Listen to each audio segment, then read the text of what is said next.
To change the credit card on TikTok, follow these steps. First, open the TikTok app and log into your account.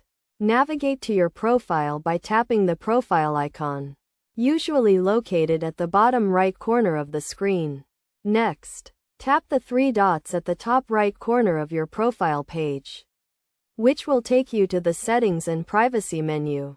From there, select Manage Account, then Payment, and finally Payment Methods. If you have an existing credit card linked to your TikTok account, you will see it listed under Payment Methods.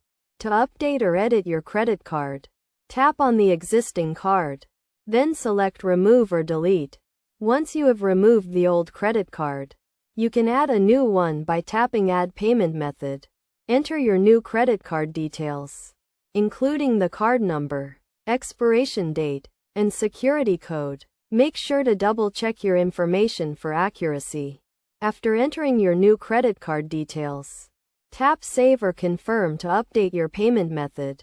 You may be asked to verify your identity or complete a security check to ensure the change is authorized. It is essential to keep your payment information up to date to avoid any disruptions to your TikTok services, such as ad credits or subscription renewals. Additionally, be cautious when entering your credit card details, and make sure you are using a secure internet connection to protect your financial information. By following these steps, you can easily change the credit card on your TikTok account and ensure a seamless experience with the app. Remember to always prioritize your account security and keep your payment information confidential.